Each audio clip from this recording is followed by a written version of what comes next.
नमस्कार, मैं हूं सुमित कुमार। स्वागत है आप सभी का सिलेक्शन प्रदेश के इस मंच पे। आप हैं मेरे साथ एक बेहतरीन सेशन को आगे बढ़ाने के लिए, जिसमें कि हम लोग आर्टिकल पर चर्चा करेंगे। और आज के इस सेशन में हम लोग अनुच्छेद 20 पर विस्तार पूर्वक चर्चाएं करेंगे और जानेंगे आखिरकार अनुच्छेद 20 हमें किस बात का संरक्षण प्रदान करती है। तो चलिए आज के इस क्लास को आगे बढ़ाते हैं। इससे पहले अगर आपने इस चैनल को सब्सक्राइब नहीं किया है तो अभी जाके सब्सक्राइब कर ले और बेल आइकन को प्रेस कर ले, जिससे आने वाले सभी वीडियो की नोटिफिकेशन सबसे पहले आप तक पहुंचे। तो चलिए आज की इस क्लास को आरंभ करते हैं। जैसा कि हम सभी को पता है कि अनुच्छेद 20 जिसमें कि दो सिद्धि की संरक्षण की बात कही गई है। अनुच्छेद 20 में 3 क्लॉज दिया गया है, जिसमें कि अनुच्छेद 20 का क्लॉज 1, अनुच्छेद 20 का क्लॉज नंबर 2 और अनुच्छेद 20 का क्लॉज नंबर 3 पर हम लोग चर्चाएं करेंगे। लेकिन इससे पहले हम लोग दो शब्द पर विस्तार पूर्वक चर्चाएं करेंगे। वो है, हम लोग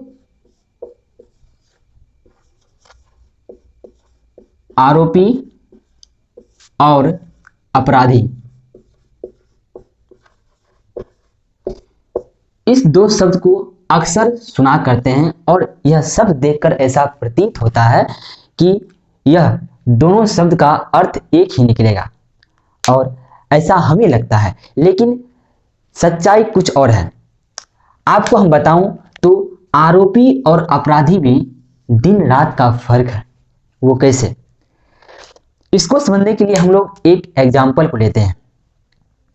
मान लीजिए कि किसी स्थल पर कोई अपराधी के द्वारा कोई घटना को अंजाम दिया गया और उस घटना स्थल पर आप भी उपस्थित थे, और मान लीजिए उस घटना स्थल पर किसी का मृत्यु हो गया और उस घटना के दौरान आप भी उस घटना स्थल पर उपस्थित थी। और जब पुलिस आई तो पुलिस आपको इस आधार पर गिरफ्तार कर लिया गया कि इस घटना को जब अंजाम दिया जा रहा था किसी अपराधी के द्वारा या किसी के द्वारा, उस समय आप भी उपस्थित थे। इस साक्ष्य के तहत आपको भी गिरफ्तार कर लिया गया। तो क्या आप अपराधी कहलाएंगे? नहीं। इसका जवाब है नहीं। यानी कि जब पुलिस आपको गिरफ्तार किए उस समय आप अपराधी नहीं अपितु आरोपी कहलाएंगे। अब आरोपी से अपराधी बनाने के लिए कुछ साक्ष्य की जरूरत होती है, कुछ एविडेंस की जरूरत होती है, जिसके तहत यह साबित किया जाता है कि जिस घटना को अंजाम दिया गया उस घटना में आप भी संलिप्त थे, यानी उस घटना को आपके द्वारा भी किया गया था। इसके लिए जरूरत पड़ती है पुलिस की। पुलिस इस घटना को जुटाने का काम करती है और इस घटना को के जो साक्ष्य हैं, जिससे यह पता चले कि आप इस घटना को अंजाम दिए हैं, जब यह बात सच में सिद्ध हो जाएगा कि आप ही ने इस घटना को अंजाम दिया था, तो इसके बाद आप आरोपी नहीं अपितु अपराधी कहलाएंगे। इस बीच में जो इस पुलिस का काम आता है, पुलिस का काम है साक्ष्य को जुटाना, और साक्ष्य को जुटाने का काम पुलिस करती है। और साक्ष्य को जब न्यायालय में पेश करती है, और मान लीजिए आप इस घटना को अंजाम दिए, उसका कोई साक्ष्य पुलिस को मिल गया, पुलिस उस साक्ष्य को न्यायालय में पेश कर दिया, जिसके तहत न्यायालय में यह साबित हो गया कि इस घटना को आपने ही अंजाम दिया था, जिसके बाद आपको अपराधी की श्रेणी में आएंगे। इसी के दरमियान अगर पुलिस को जब कभी भी साक्ष्य नहीं मिल पाती है तो वह पुलिस इस आरोपी का मदद लेते हैं, और इसी दौरान मेंटली अपराधी पे या आरोपी पे प्रेशर बनाया जाता है कि आप बताओ, यानी आरोपी को कहा जाता है कि तुम बताओ, तुम सच में इस घटना को अंजाम दिए थे या नहीं। उसके कुछ साक्ष्य को इन्हीं के थ्रू वह प्राप्त करना चाहते हैं। अब हम लोग समझ गए आखिरकार आरोपी और अपराधी में क्या अंतर है। अब हम लोग इसी के तहत अनुच्छेद 20 को समझने की प्रयास करेंगे।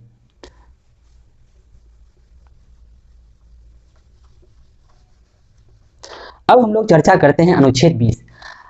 हमने पहले ही बता दिया हूं कि अनुच्छेद 20 में 3 क्लॉज की चर्चा है, यानी अनुच्छेद 20 का क्लॉज नंबर 1, अनुच्छेद 20 का क्लॉज नंबर 2 और अनुच्छेद 20 का क्लॉज नंबर 3। यानी जब आपको गिरफ्तार कर लिया गया और यह भी साबित हो गया था कि इस घटना को आपने ही अंजाम दिया था। तो पहला क्लॉज सबसे इंपॉर्टेंट है। इसमें कहा गया है, मान लीजिए किसी घटना को आपने अंजाम दिया। इसको समझने के लिए हम एक बेहतरीन उदाहरण लेते हैं जो देश का सबसे चर्चित दुर्घटना में से एक है।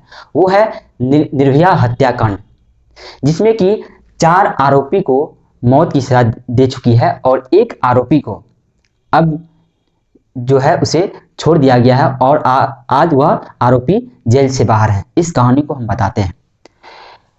निर्भया हत्याकांड जब हुआ था उस समय यह कानून था कि जो 18 वर्ष से कम और 16 वर्ष से बीच में हैं, इस अवस्था के जो लोग होते हैं वह किशोरा अवस्था के होते हैं और इसके द्वारा किया गया घटना को और इसके द्वारा कोई घटना को अंजाम दिया गया है, इसके तहत इसको जेल नहीं अपितु सुधार गृह में डाल दिया जाता था और जब उसका उम्र 18 वर्ष हो जाता था तो उसे छोड़ दिया जाता था, यानी समाज में दोबारा छोड़ दिया जाता था। ऐसा कानून था और यह घटना को उसी समय अंजाम दिया गया था। लेकिन जब यह घटना घटित हुआ उसके बाद एक कानून बना जिसके तहत 16 से 18 बीच के जो युवा होते हैं उसके द्वारा अगर जघन्य अपराध किया गया हो, यानी कोई बड़ा अपराध किया गया हो, तो उसके तहत भी उसे सजाए मौत की सजा दिया जा सकता है। उसे जिस तरह आज निर्भया हत्याकांड के एक आरोपी को समाज में छोड़ दिया गया है जब उसका उम्र 18 वर्ष पूर्ण गया था, उस तरह अब नहीं छोड़ा जाएगा। लेकिन इन्होंने जब घटना को अंजाम दिया था उस समय ऐसा कानून नहीं था। उसी के तहत निर्भया हत्याकांड के वह अपराधी जो कि उस समय उसका उम्र 16 वर्ष था, उस आरोपी को अभी यानी अब तो उसका उम्र 18 वर्ष पूर्ण गया है और उसे अब छोड़ दिया गया, यानी रिहा कर दिया गया। बाकी के 4 अपराधी को मौत की सजा दे दिया गया है, मौत की सजा दे दिया गया है। उसी के तहत इसमें कहा गया है, यानी अनुच्छेद के क्लॉज 1 में कहा गया है कि जिस समय अपराध किया गया हो उस अपराधी को उसी समय के कानून के तहत सजा मिलेगी। इसका यह मतलब नहीं कि अपराधी अपराध किए कभी और उसको जो सजा मिलेगा उसको सजा अभी के कानून के तहत मिलेगा, ऐसा नहीं होगा। उसको सजा जो मिलेगा उसी समय के कानून के तहत उसको सजाएं मिलेगी। ये था क्लॉज नंबर 1 की बात। क्लॉज नंबर 2 में कहा गया है, इसमें कहा गया है एक अपराध के लिए एक बार ही सजा दिया जाएगा। जब आप विदेशों की बात करेंगे, विदेश में ऐसा आप देखते होंगे या सुनते होंगे, न्यूज़पेपर में देखते होंगे, और नहीं देखे हैं गूगल करके देख लीजिएगा। वहाँ एक एक व्यक्ति को 150 साल, 200 साल, 100 साल की सजा मिलती है। मान लीजिए किसी ने एक विचार बनाया कि हमें चोरी करना है, विचार बनाया और यह विचार करते हुए वो कोई घर में प्रवेश कर गया और वहाँ से सामान को चोरी किया और जब वह सामान को वापस लेकर आ रहा था तो रास्ते में उसे कोई देख लिया, जिसने उसे देखा उसे भी इसने हत्या कर दिया। तो उसको सजा किस तरह मिलती थी? मान लीजिए किसी ने सोचा हमें चोरी करना है, इसके तहत 5 साल हो गया। उस घर में प्रवेश किया, बिना पूछे प्रवेश किया, उसके लिए 10 साल, 10, 5, 15। घर में जाके चोरी किया, उसके लिए 15 साल सजा, 15 + 15 30 साल। और चोरी करके जब लौट रहा था तो कोई इंसान उसे देख लिया जिसका उसने हत्या कर दिया, उस हत्या के लिए मान लीजिए 20 साल की सजा है, तो 15 + 20 कितना हो गया? 35 साल। इसी के तहत सजा को बढ़ाकर बहुत दिनों की सजा दिया जाता था। लेकिन हमारा देश भारत में ऐसा नहीं है। मान लीजिए इस अपराधी ने ऐसा घटना को अंजाम दिया था, उस अपराध के लिए इसे सजाए मौत दिया गया। ये तो था सजाए मौत। मान लीजिए अगर इसको जीवन कारावास की सजा दे दिया जाता तो इसे जीवन कारावास की सजा दिया जाता था, यानी जो बड़ा सजा है उस सजा को उसे दे दिया गया और उस समय इसके द्वारा किया गया घटना का सजा उसी में इसको मिल जाता था। इसके अलावा उसे दोबारा सजा नहीं मिलता।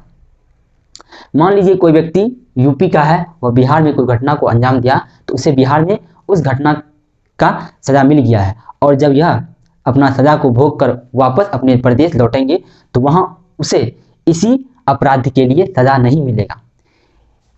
तो ये था अनुच्छेद के क्लॉज नंबर 2 में, यानी एक अपराध के लिए एक बार ही सजा दिया जाएगा। अब है क्लॉज नंबर 3। क्लॉज नंबर 3 में कहा गया है आप किसी अपराधी को स्वयं के खिलाफ गवाही देने के लिए बाध्य नहीं कर सकते हैं। यानी हमने पहले देखा कि पुलिस के द्वारा अगर साक्ष्य नहीं मिल रहा है तो वह अपराधी के द्वारा उस साक्ष्य को जुटाने का प्रयास करते हैं। इस दौरान उस पर मेंटली प्रेशर बनाया जाता है, उस पर बहुत ज़्यादा प्रेशर देकर उससे यह कहवाया जाता है कि यह अपराध उन्होंने ही किया है और इसके साक्ष्य को जुटाने का काम करते हैं। लेकिन यह गलत है। आप किसी अपराधी को स्वयं के खिलाफ गवाही देने के लिए बाध्य नहीं कर सकते हैं।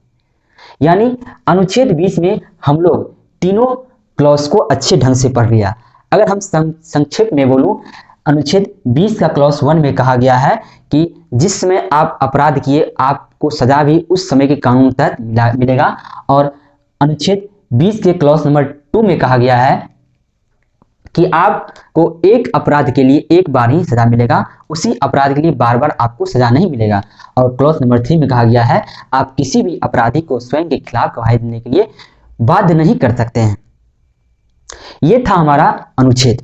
आज के लिए इतना ही। आज का हमारा ये क्लास आपको कैसा लगा कमेंट सेक्शन में लिखना ना भूलें।